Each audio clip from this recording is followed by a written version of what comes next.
The door to the roadside bar creaked open as a small figure stepped inside, letting in a beam of fading sunlight that sliced through the smoky air. The laughter stopped for just a second, enough for every pair of rough tattooed eyes to turn toward her. She couldn't have been more than 17, wearing a worn-out leather jacket far too big for her frame. Her sneakers were muddy, her jeans torn, and her hair tied back in a messy ponytail. She hesitated, clutching the edges of her jacket like armor. It wasn't cruel at first, more disbelief rippling through a crowd when something seems out of place. But then the laughter deepened, hoots echoing across the room.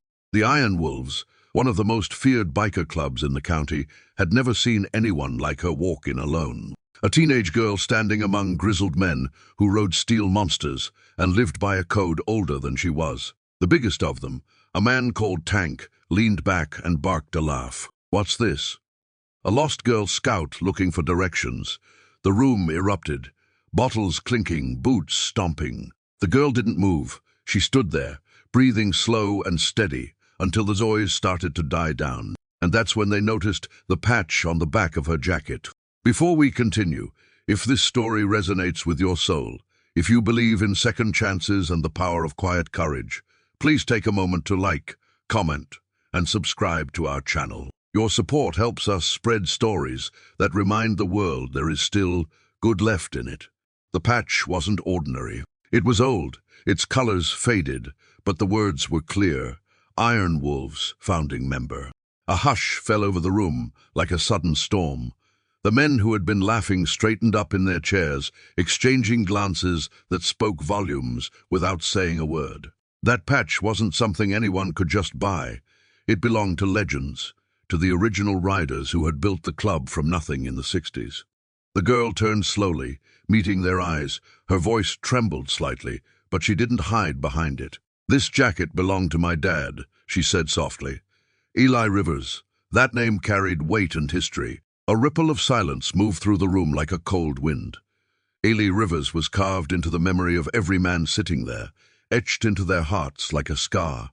He had been one of the Iron Wolves' best riders, a leader who commanded respect without raising his voice, a man who never backed down from doing what was right.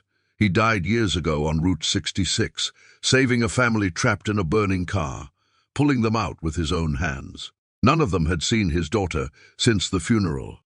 And now there she was, standing before them in his jacket, carrying his legacy. Her name was Myra, and she wasn't there to reminisce about the good old days or tell them stories they already knew by heart. She had come because she was desperate. She had come because she had nowhere else to go. Her mother's health was failing, each day a struggle, each breath harder than the last. The medical bills were piling up like snow in winter, expenses growing every week, and no one in his town seemed willing to lend a hand, offer a job, or show any kind of compassion or kindness. "I didn't know where else to go," she admitted quietly, her voice barely above a whisper. "Mom always said Dad's brothers would never let us fall. She never stopped believing in that, even when years passed and the phone never rang." Her words hit like thunder through the room, like the roar of 100 engines, all running at once. Around her, the laughter had turned to shame, and every man felt it in his chest, like a punch from an old friend. These men, big, tough, loud, were suddenly quiet, their faces softening as the past came flooding back in waves. Eli had been one of them, truly one of them, and they'd promised to look after his family. But promises fade when years pass, and the world keeps moving, and life gets busy with your own problems. Now his daughter stood before them, young and brave, carrying both his memory and his patch. Tank, the same man who had laughed the loudest just moments before, stood up slowly. His voice cracked when he spoke, and no one inches the room had ever heard his voice crack before. "Kid, you shouldn't have had to come here alone." He took off his cap, rubbing his hands over his weathered face, a face that had seen decades of road and weather. Around the room, the bikers exchanged glances, silent nods that meant something unspoken had been decided, something that couldn't be changed or ignored. That night, Myra rode home in a convoy of engines and thunder, sitting in a sidecar that had been cleaned and prepared, surrounded by men on motorcycles, forming a protective circle around her. The Iron Wolves had rallied like the old days, like they used to do when someone needed help, when the code meant something real. Their headlights carved through the dark roads like a river of light, cutting through the darkness and showing the way. They didn't just help her fix her home, painting walls and repairing a leaking roof. They rebuilt it from the foundation up, replacing old wood, fixing windows that hadn't opened in years, making it warm and safe again. The next morning, neighbors watched in awe as a dozen bikers painted walls in colors Mira and her mother chose, repaired fences that had been falling down, and carried groceries inside, stocking shelves with food and supplies.